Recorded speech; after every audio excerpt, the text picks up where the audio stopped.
Good morning students.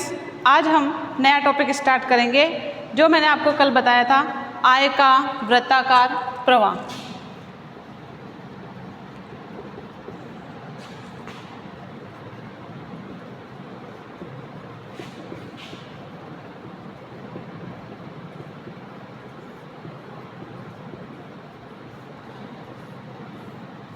आय का वृत्ताकार प्रवाह, आय इनकम वो तो अपन सभी जानते हैं, और वृत्ताकार का मतलब होता है कि आय किस प्रकार से एक व्यक्ति से दूसरे व्यक्ति के हाथ में स्थानांतरित होती है और दूसरे व्यक्ति से वापस पहले व्यक्ति के हाथ में कैसे आती है।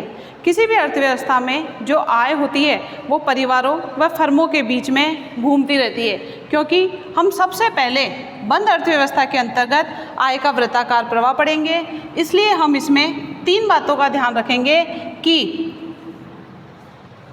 परिवारों के द्वारा या परिवार को जो भी आय प्राप्त होती है वो सारी की सारी फर्मों के द्वारा उत्पादित वस्तुओं और सेवाओं पर व्यय कर दी जाती है।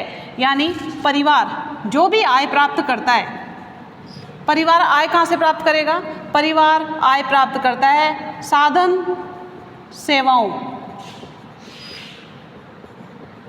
को देने से। अब साधन सेवाएं क्या होती है? साधन सेवाएं जैसे मैंने आपके उत्पादन के साधन बताए थे, तो परिवार के द्वारा श्रमिक,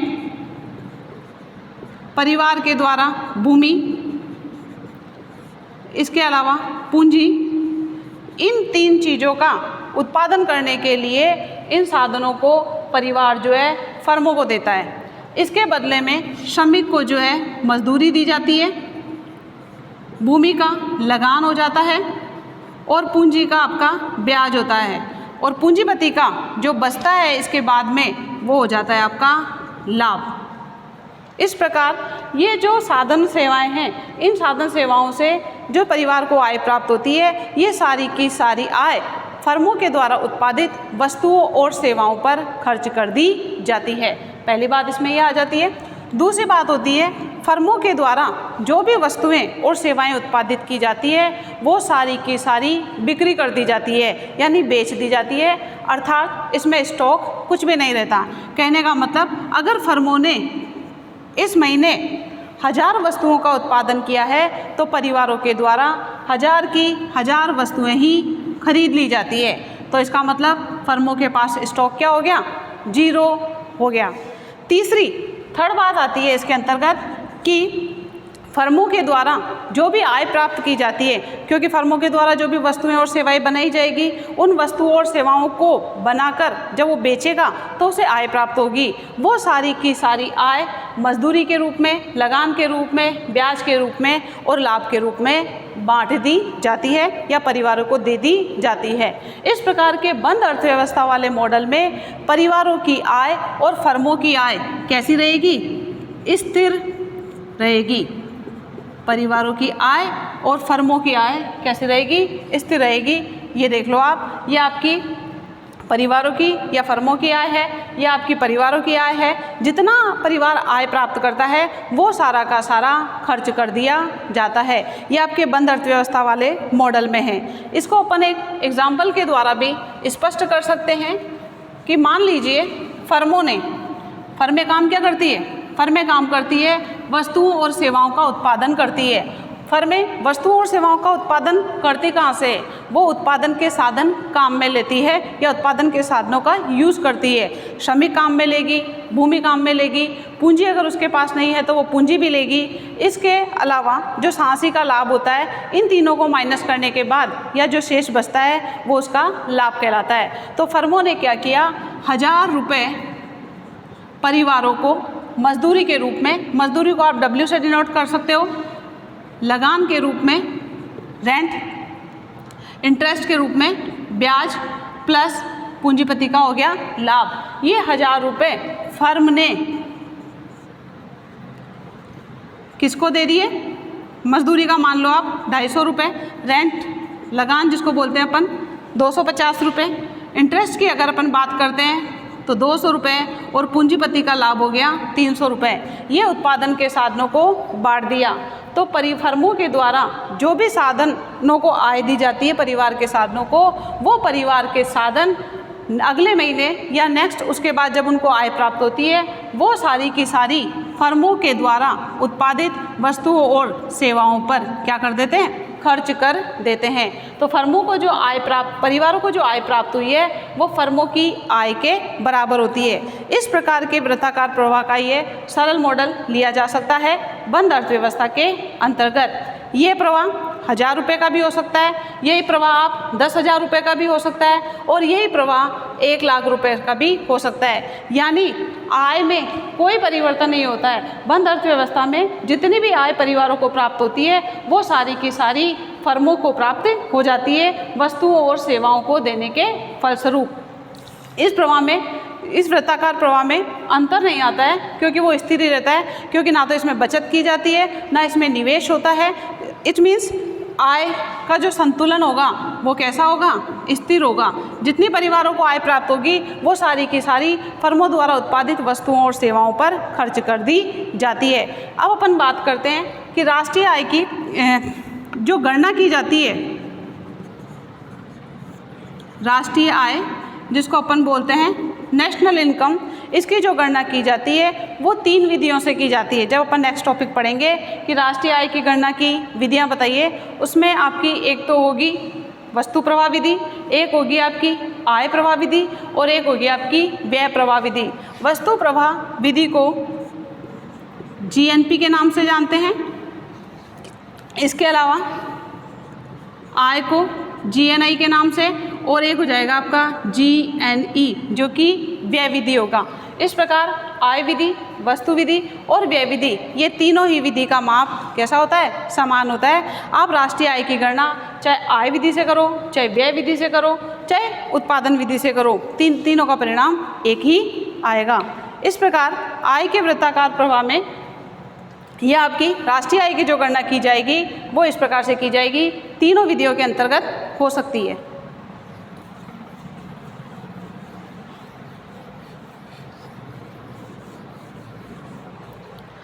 अब अपन आगे बात करते हैं आय के वृत्ताकार प्रवाह की परिभाषा, कि आय के वृत्ताकार प्रवाह की परिभाषा क्या है।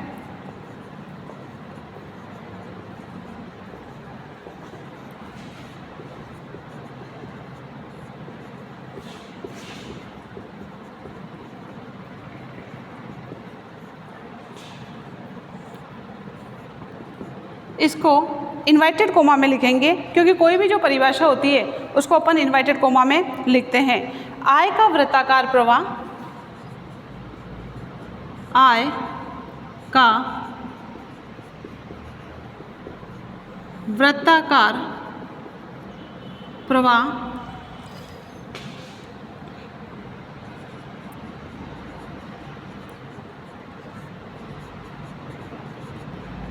आय का वृत्ताकार प्रवाह साधन सेवाओं व उत्पत्ति पर व्यय की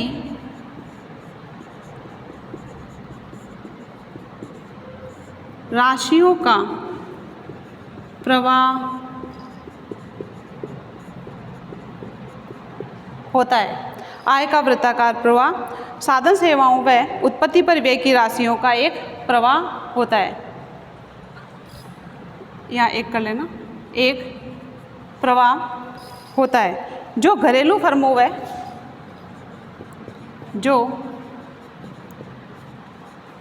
घरेलू फर्मों व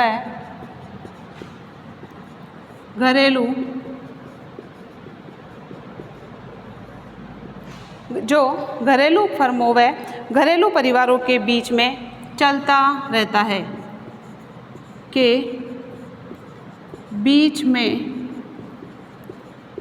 चलता रहता है। यह आपके आय के वृत्ताकार प्रवाह की परिभाषा है। समझ लीजिए इसको। आय का वृत्ताकार प्रवाह साधन सेवाओं का मतलब क्या हो गया, यानी उत्पादन के साधन किसके द्वारा दिए जाते हैं, परिवार के द्वारा दिए जाते हैं। तो साधन सेवाओं व उत्पत्ति पर व्यय की राशियों का एक प्रवाह होता है। उत्पत्ति पर व्यय, उत्पादन किसके द्वारा किया जाता है? उत्पादन किया जाता है फर्मों के द्वारा। फर्मों के द्वारा उत्पादन किया जाता है, तो उत्पत्ति यानी उत्पत्ति पर व्यय की राशियों का एक प्रवाह होता है, यानी परिवार को जो भी आय प्राप्त होती है साधन सेवाओं के रूप में, ये सारी की सारी फर्मों के द्वारा उत्पादित वस्तुओं और सेवाओं पर खर्च कर दी जाती है। इस प्रकार परिवार से फर्मों के बीच और फर्मों से परिवार के बीच ये प्रवाह चलता रहता है, और ये भी जो प्रवाह होगा ये प्रवाह आपका घरेलू फर्मों व घरेलू परिवारों के बीच में होगा। अब यहाँ बात करते हैं अपन घरेलू फर्में क्या होती है। घरेलू फर्मों का मतलब होता है एक देश के अंदर जो फर्में पाई जाती है वो घरेलू फर्में कहलाती है, और परिवार आ गए आपके घरेलू परिवार, एक देश के अंदर जो परिवार होंगे उनको जो आय प्राप्त होगी, उनके द्वारा जो वस्तुओं और सेवाओं की जो मांग की जाएगी वो घरेलू परिवार कहलाती है। इस प्रकार ये घरेलू परिवार और घरेलू फर्मों के बीच में ये प्रवाह चलता रहता है। जो एक देश में पाई जाने वाली फर्में जब तक घरेलू परिवार प्राप्त मुद्रा को फर्मों को देते रहते हैं वस्तुओं और सेवाओं पर, तब तक उनकी फर्मों की आय और परिवारों की आय लगभग समान बनी रहती है। ये प्रवाह अपने समान स्तर पर बना रहेगा। इस प्रकार अब अपन बात करते हैं कि आय के वृत्ताकार प्रवाह की परिभाषा में फर्में और परिवार इन दोनों को ही क्यों लिया हुआ है? क्योंकि अपन पहले बंद अर्थव्यवस्था कर रहे हैं। बंद अर्थव्यवस्था में ना तो बचत की जाती है ना निवेश किया जाता है, इसमें सिर्फ परिवारों की आय को फर्मों के द्वारा प्राप्त वस्तुओं और सेवाओं पर व्यय किया जाता है। इस प्रकार परिवार की आय और फर्मों की आय स्थिर बनी रहती है, समान बनी रहती है। इस प्रकार इस प्रवाह में ना तो कभी कुछ जोड़ा जाता है और ना ही कभी कुछ निकाला जाता है। हमने अध्ययन की दृष्टि से एक सरल मॉडल में तो प्रवाह में जोड़ना और घटाना नहीं आता है, क्योंकि जोड़ना और घटाना वास्तविक जगत में जोड़ना और घटाना होता है, लेकिन अपन ने इस मॉडल को सरल बनाने के लिए इस अर्थव्यवस्था में परिवार और फर्में दो ही ली है। इसको एक एग्जाम्पल के द्वारा भी मैं आपको बता सकती हूँ कि परिवारों का फर्मों की तरफ जो आय प्रवाह होता है वो कैसे होता है। ये अपन बंद अर्थव्यवस्था के अंतर्गत करेंगे, हालांकि वास्तविक जगत में नहीं पाया जाता है, लेकिन इस मॉडल को सरल बनाने के लिए इसको बताया गया है। जैसे कि हर व्यक्ति काम करता है या कोई वस्तु और सेवाओं का उत्पादन करता है। अब वो जो काम करता है उस काम के बदले में उसे आय प्राप्त होती है। उसे आय प्राप्त होगी परिवार में 1 तारीख से लेकर 10 तारीख तक उसे आय प्राप्त हुई है, क्योंकि उसने काम किया है। चाहे वो श्रमिक के रूप में रख लो, चाहे आप जो है सर्विस क्लास के रूप में रख लो, चाहे वो अगर वो नौकरी कर रहा है तो उसके रूप में रख लो, तो 1 तारीख से लेकर 10 तारीख तक उसे आय प्राप्त होती है। अब उसने काम जो है कहीं पर फर्म में किया, फैक्ट्री में किया, कहीं पर भी जाकर काम किया है, तो उसने जो काम किया है इसके बदले में फर्म उसे 1 तारीख से लेकर 10 तारीख तक पैसा दे देगी। अब परिवार क्या करेगा? ये परिवार जो है विभिन्न वस्तुओं और सेवाओं की मांग करेगा, क्योंकि सिर्फ पैसे से ही तो सब कुछ नहीं होता है, उस पैसे को खर्च किया जाता है। तो खर्च करेगा तभी तो उसे सेटिस्फेक्शन मिलेगा, तभी तो उसे संतुष्टि प्राप्त होती है। तो परिवारों के द्वारा 10 तारीख से लेके 30 तारीख तक जो है वस्तुओं की धीरे धीरे डिमांड की जाती है। अब मान लो इसने 10,000 रुपये प्राप्त किए, इस 10,000 रुपये को फर्मों के द्वारा उत्पादित वस्तुओं और सेवाओं पर खर्च कर देता है, तो सारा का सारा पैसा 28 तारीख से या 25 तारीख से लेके 30 तारीख तक सारा का सारा पैसा फर्मों के पास आ जाता है। तो ये फर्मों की क्या हो गई? आय हो गई। अब वापस फर्म क्या करेगी? वस्तुओं और सेवाओं को बनाएगी। वस्तुओं और सेवाओं को बनाएगी तो वापस वो परिवारों से साधनों की मांग करेगी। इस प्रकार परिवार साधन देंगे और इसके बदले में आय प्राप्त करेंगे। इस प्रकार यह प्रवाह जो है चलता रहता है, इसलिए इसमें अपन ने बचत और निवेश को शामिल नहीं किया है। लिप्से व क्रिस्टल ने आय के वृत्ताकार प्रवाह का वर्णन निम्न 4 स्थितियों में किया है। ये तो आपकी बंद अर्थव्यवस्था थी, इसके अलावा और भी बहुत सारी अर्थव्यवस्थाएं होती है जिसके बारे में लिप्से व क्रिस्टल ने बताया है कि अलग अलग अर्थव्यवस्थाओं में अलग अलग इसका इफेक्ट होता है। इन चारों या जितनी भी अर्थव्यवस्थाएं इनके द्वारा दी गई है उनका वर्णन अपन अब करेंगे।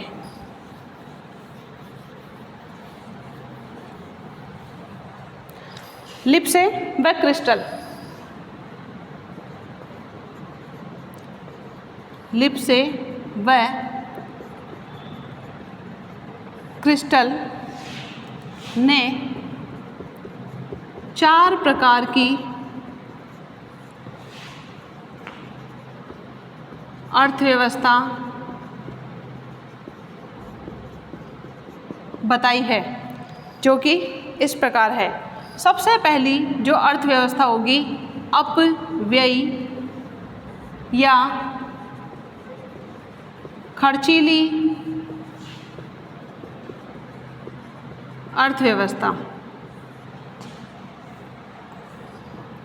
कि अपव्ययी या खर्चीली अर्थव्यवस्था जब होती है तो उससे आय का प्रवाह कैसा होता है।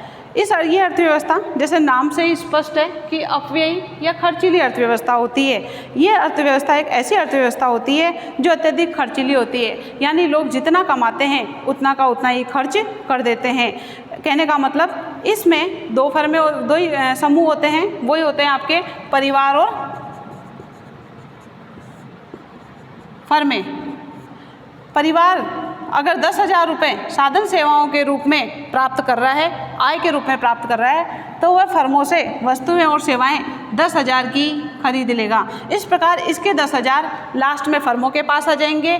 जब फर्में वस्तुओं और सेवाओं का उत्पादन करेगी तो साधन सेवाएं परिवार से काम में लेगी, ये परिवार के पास वापस 1 तारीख से लेके 10 तारीख तक प्राप्त हो जाएंगे। इस प्रकार की अर्थव्यवस्था में जो संतुलन रहता है वो संतुलन कैसा रहता है?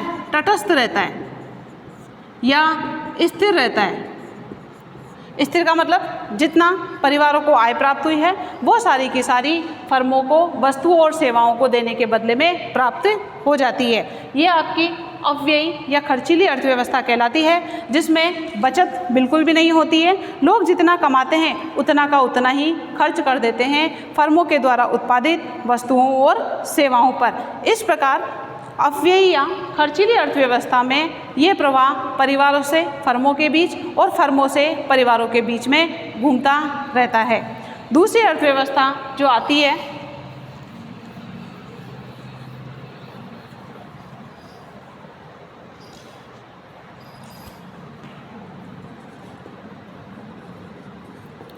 मित व्ययी या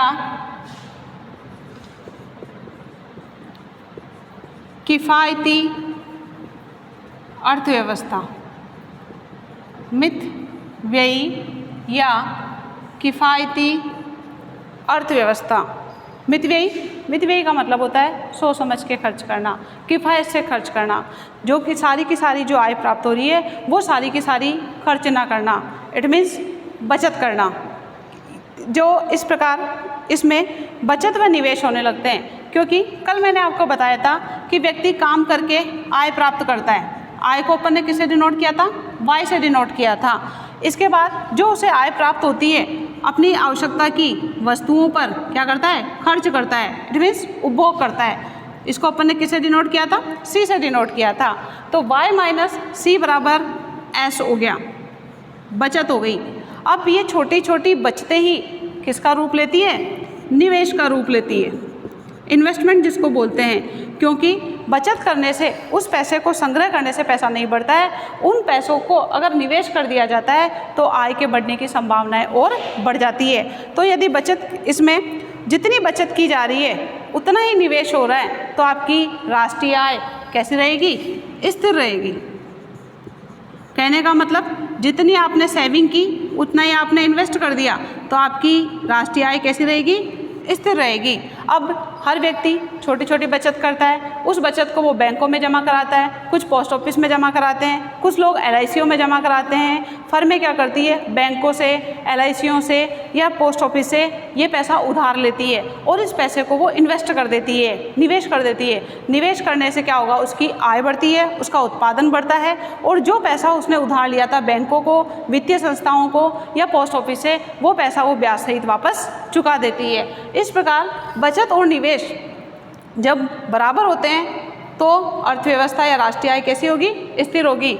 लेकिन बचत कम और निवेश ज़्यादा है, यानी लोग बचत जो कर रहे हैं वो अपने पास कम रख रहे हैं, ज़्यादा से ज़्यादा वो निवेश कर रहे हैं। और जब निवेश करेंगे तो राष्ट्रीय आय क्या होगी? बढ़ेगी। नेक्स्ट बात करते हैं अपन, यदि सेविंग ज़्यादा कर रहे हैं लोग और निवेश कम कर रहे हैं, कहने का मतलब वो रिस्क नहीं लेना चाहते हैं, क्योंकि जब निवेश करते हैं, जब बिजनेस में पैसा लगाया जाता है या किसी को अपन उधार भी देते हैं तो उसमें रिस्क की संभावना रहती है। हालांकि बैंकों में, पोस्ट ऑफिस में इसमें रिस्क की संभावना कम होती है, लेकिन अगर अपन किसी व्यक्ति को देते हैं तो हो सकता है वो व्यक्ति मना कर दे, तो इसमें जोखिम बनी रहती है। तो व्यक्ति सोचता है कि निवेश करने से ज़्यादा अच्छा है कि जो पैसा है उसको मैं संग्रह करके रख लूँ, संचय करके रख लूँ। अगर उसकी बचत ज़्यादा हो जाती है, निवेश कम होता है, तो राष्ट्रीय आय क्या होगी?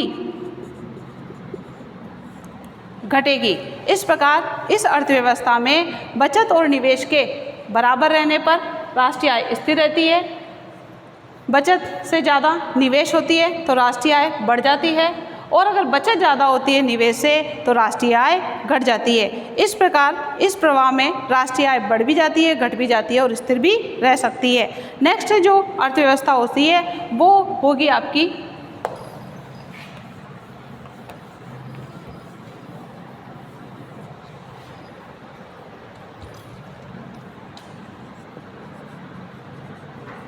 सरकारी प्रशासन के द्वारा संचालित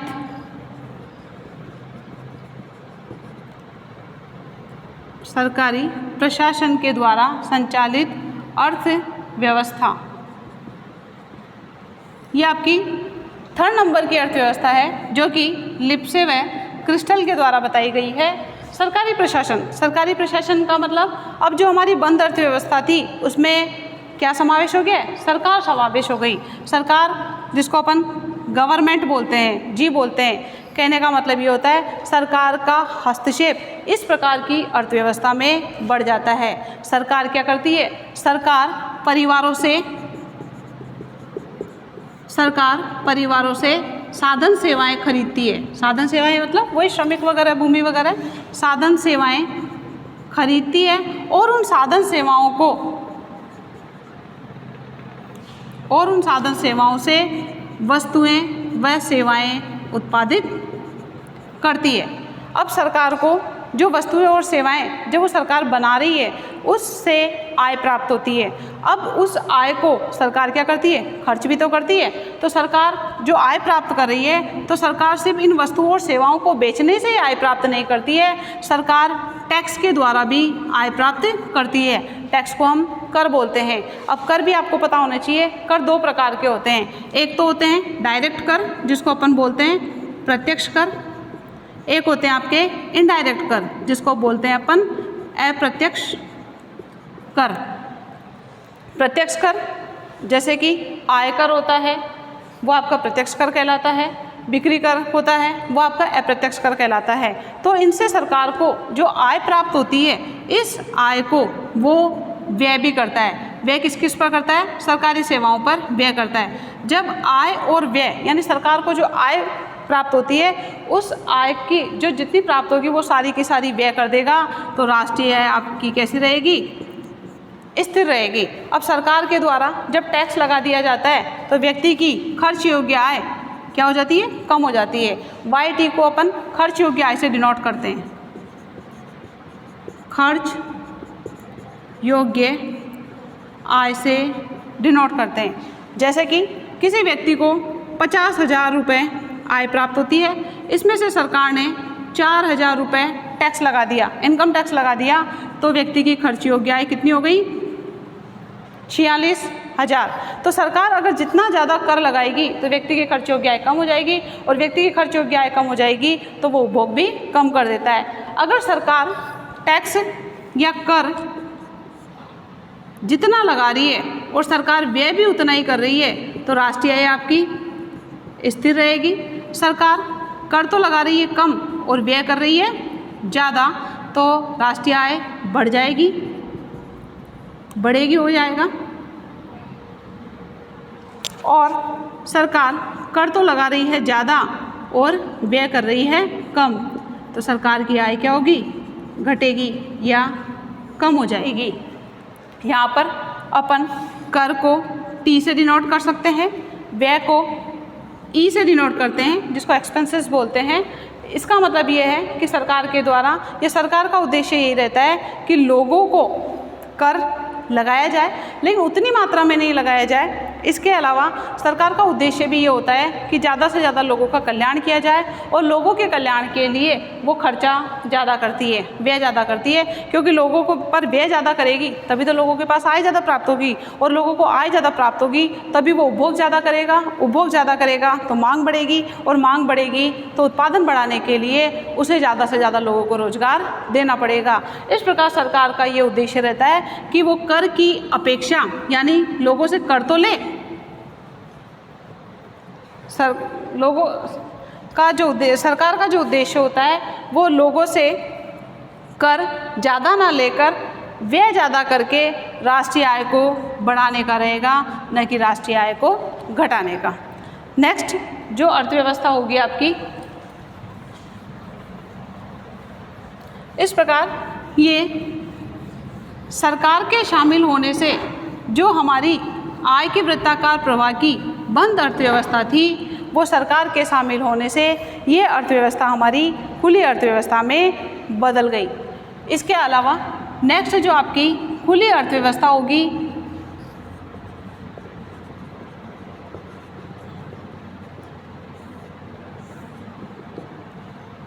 फर्में, परिवार और सरकार, इन तीन चीज़ों के बाद शामिल होने के बाद जब हम विदेशी व्यापार को इसमें शामिल कर लेते हैं तो हमारी जो अर्थव्यवस्था है वो बंद अर्थव्यवस्था से खुली अर्थव्यवस्था के अंतर्गत बदल जाएगी।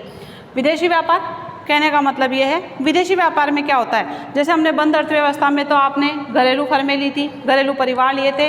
घरेलू फर्मों का मतलब हो गया जो देश के अंदर जो फर्में होती है वो घरेलू फर्में कहलाती है, जो देश के अंदर जो परिवार होते हैं वो घरेलू परिवार कहलाते हैं। यानी आय का वृत्ताकार प्रवाह इन घरेलू फर्मों और घरेलू परिवारों के बीच में ही घूमता रहता है, जिससे आय का वृत्ताकार प्रवाह हमारा कैसा रहता है, स्थिर रहता है। लेकिन जो चौथी अर्थव्यवस्था लिप्से व क्रिस्टल ने बताई है वो खुली अर्थव्यवस्था बताई है, और खुली अर्थव्यवस्था में आयात और निर्यात होते हैं। आयात का मतलब होता है जो वस्तु हम विदेशों से मंगाते हैं उसके बदले में हमें भुगतान करना पड़ता है, और जिन वस्तुओं का हमारे यहाँ पर उत्पादन ज़्यादा हो रहा है उनका हम क्या करते हैं, निर्यात करते हैं। तो निर्यात को एक्सपोर्ट से डिनोट करते हैं, आयात को इंपोर्ट से डिनोट करते हैं, एम से डिनोट कर देंगे।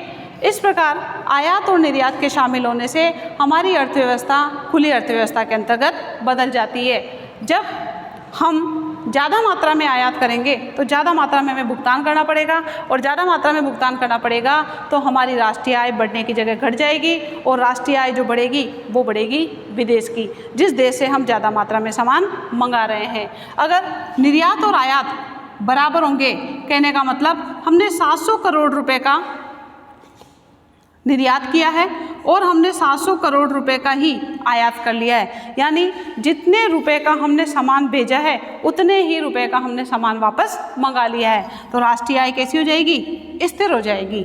लेकिन इसके विपरीत अगर हमने निर्यात तो किया है 700 करोड़ का और हमने आयात किया है 500 करोड़ का, तो राष्ट्रीय आय 200 करोड़ बढ़ जाएगी, क्योंकि निर्यात ज़्यादा हुआ है।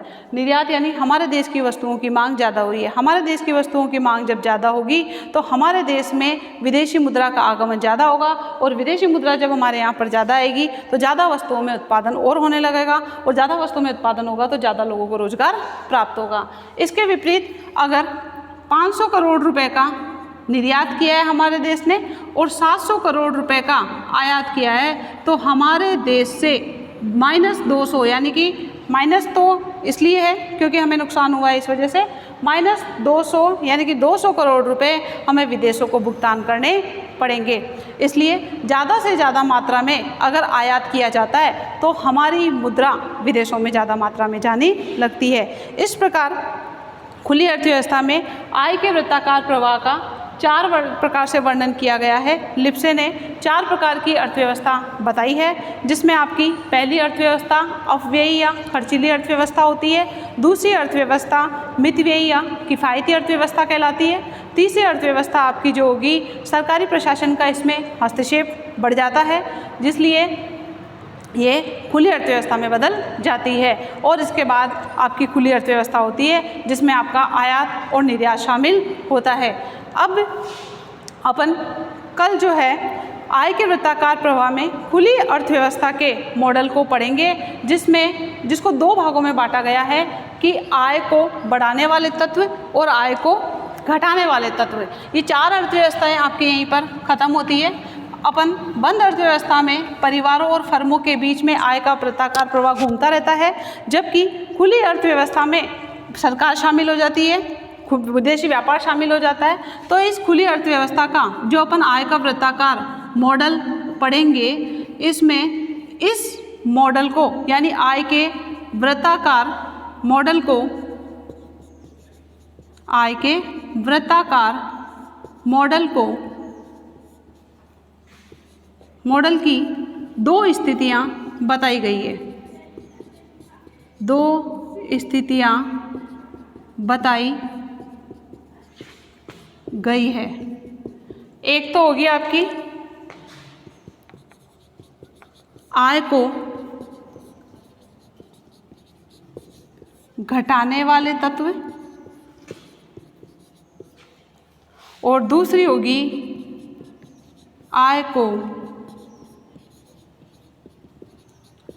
बढ़ाने वाले तत्व। यानी ऐसे कौन कौन से तत्व हैं जो आय के वृत्ताकार प्रवाह में आय को घटाएंगे, और ऐसे कौन कौन से तत्व हैं जो आय के वृत्ताकार प्रवाह में आय को बढ़ाएंगे। इसका विवेचन अपन नेक्स्ट क्लास में करेंगे।